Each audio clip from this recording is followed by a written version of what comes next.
टूनी टुनटुनी की सौतेली माँ थी। वो सबके सामने तो टुनटुनी के साथ बहुत अच्छा सलूक करती थी, लेकिन अकेले में उसे खूब खरी खोटी सुनाती थी। सुन, तेरी माँ ने मरने से पहले तुझे कुछ काम नहीं सिखाया? दिन भर गाय की तरह चरती रहती है, कभी कुछ काम भी कर लिया कर, सारा दिन बस बैठी रहती है। माँ, तुम मुझे सुबह 4 बजे उठा देती हो, खुद तो सोती रहती हो, मुझसे ही घर के सारे काम करवाती हो, खाना पकाने से सफाई तक। आपने तो काम वाली भी छुड़वा दी। मैं पापा से बात करूँगी। आप सबके सामने कुछ और पीछे कुछ और हो। हाँ हाँ, जब बता दे। मैं तो कहती हूँ कुछ ऊपर से भी लगा के बता देना कि मैं मारती हूँ पीटती हूँ, लेकिन ये सोच लेना तेरी तो अब शादी की उम्र हो गई है और तेरे पीछे जो तेरा छोटा भाई है ना, उसकी पढ़ाई लिखाई पर थप्पा लग जाएगा, समझी? टुनटुनी इसी बात से खौफ खाया करती थी कि उसके छोटे भाई की पढ़ाई कहीं उसकी सौतेली माँ छुड़वा न दे, क्योंकि उसकी सगी माँ हमेशा अपने बच्चों को अच्छी से अच्छी तालीम देना चाहती थी।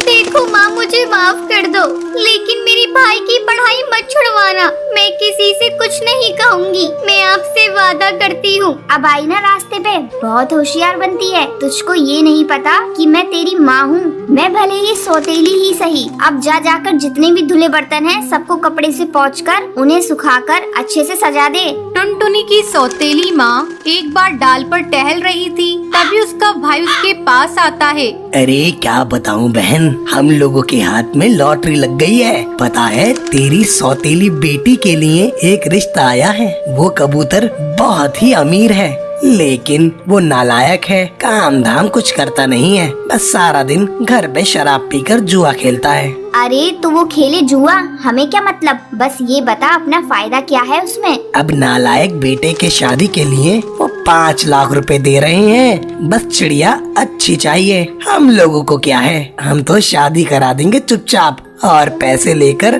फिर ऐश ही ऐश होगी। सौतेली माँ टोनी को क्या चाहिए था? बस पैसे, फिर चाहे बेटी का जो हाल हो। और वो तो सोचती है कि चलो अच्छा ही होगा कि बला टलेगी।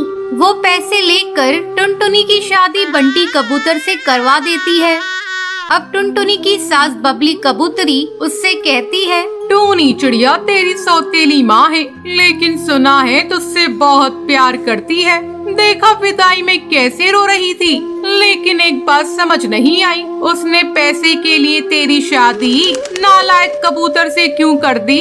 कैसी बात कर रही है? और हाँ, प्लीज उन्हें नालायक ना बोले। और आपने माँ को कितने पैसे दिए थे? 5 लाख रुपए सारे कैश तेरी सौतेली माँ और सौतेला मामा आकर लेकर गए थे। टुनटुनी सास की बात सुनकर अगले दिन मायके जाती है, जहाँ टूनी चिड़िया बैठकर नोट गिन रही होती है। टुनटुनी माँ से पैसे छीन लेती है और माँ पर जोर से चिल्लाती है, शर्म आनी चाहिए आपको।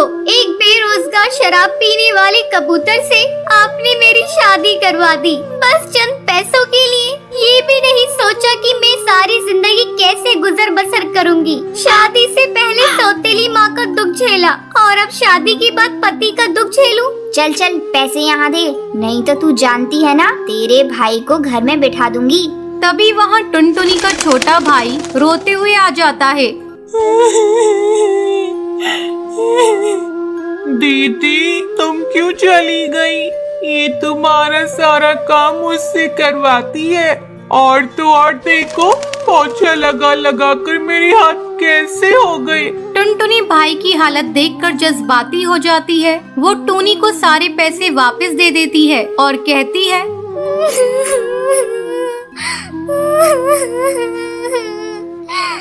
ये लो माँ, बस मेरे भाई पर जुल्म न ढाओ। पापा दूसरे जंगल में रहते हैं, यहाँ सिर्फ यही तो है आपके पास। इसे भी आप परेशान करके रखती है।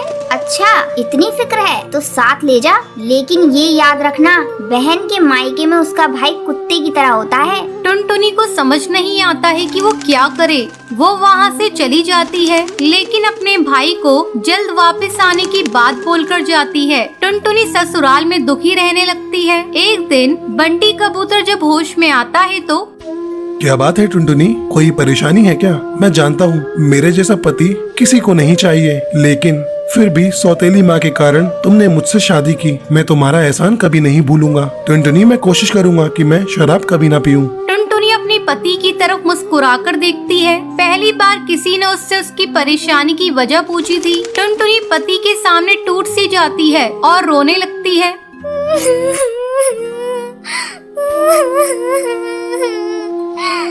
नहीं, मुझे आपसे कोई शिकवा शिकायत नहीं है।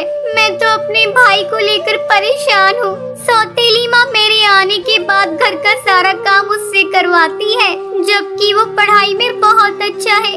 बस उसी की फिक्र रहती है। ओहो, इतनी छोटी सी बात पहले क्यों नहीं बताया? हम लोगों का सुंदरवन जंगल में स्कूल है। मैं अभी प्रिंसिपल से कहकर वहाँ दाखिला और हॉस्टल में रहने के लिए बंदोबस्त करा देता हूँ। टुनटुनी बंटी की बात सुनकर खुश हो जाती है।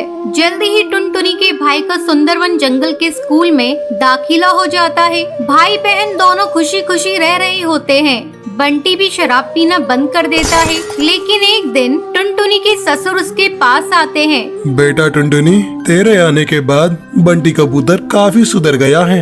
वो अब पीता भी नहीं है, लेकिन मुझे बस एक फिक्र है कि वो कोई काम नहीं करता। हम लोगों का इतना बड़ा कारोबार है, वो अगर काम नहीं करेगा तो एक रोज सब खत्म हो जाएगा। अब इसका इलाज तू ही कर दे। टुनटुनी कुछ सोचती है। फिर पापा, मैं आपसे जैसा कहती हूँ आप इनसे वैसा ही बोलिएगा। हो सकता है ये तरीका काम कर जाए। फिर टुनटुनी ससुर को कुछ बोलती है। फिर अगले ही रोज टुनटुनी अपने पति से कहती है, सुनिए, मैं माँ बनने वाली हूँ। मुझे दवाई दिलाने के लिए डॉक्टर के पास ले चलिए। कुछ पैसे रख लीजिएगा। रास्ते में से कुछ फल और ड्राई फ्रूट्स ले लेंगे। बंटी कबूतर अपने माँ बाप के पास जाता है और उन्हें खुशखबरी देता है और अपने पिता से पैसे मांगता है। पिता सोची समझी योजना के तहत, अरे कैसे पैसे? मैं तुम लोगों को पाल रहा हूँ, वो क्या कम है जो एक और आ रहा है? अरे बच्चा पैदा कर रहे हो तो अपने पालने का इंतजाम भी करो। मैंने कोई खैरात या पनाहगार थोड़ी ना खोल रही है। बंटी कबूतर, ये बच्चा पैदा मत करो क्योंकि मेरे पास अब पैसे नहीं है। बंटी कबूतर पिता की बात से इतना परेशान हो जाता है, वो टुनटुनी के पास आकर रोने लगता है। पता नहीं पिताजी खुद को क्या समझते हैं, पैसे देने से इनकार कर दिया। बोलते हैं कारोबार संभालो। अरे उनका पोता होने वाला है और पोते के लिए उनके पास पैसे नहीं है। कैसे दादा हैं ये? और मुझे बोलते हैं कि कारोबार संभालो वरना बच्चा पैदा मत करो। अरे कोई बात नहीं। वैसे पापा बात तो सही कह रहे हैं। कहने को इतना बड़ा कारोबार, लेकिन कौन संभाले? पिताजी की बात तो सब बेकार है ना। और बिना पैसों के हम लोगों के बच्चों की तो भीख मांगने की हालत। बंटी टुनटुनी को बीच में ही रोक देता है। भीख? नहीं नहीं, मेरा बच्चा कभी भीख नहीं मांगेगा। उसके लिए चाहे मुझे दिन रात मेहनत क्यों ना करनी पड़े। बंटी कारोबार पूरी ईमानदारी और जतन से संभाल लेता है। इतना ही नहीं, उसका कारोबार और ज्यादा तरक्की करता है और टुनटुनी की जिंदगी खुशहाल हो जाती है।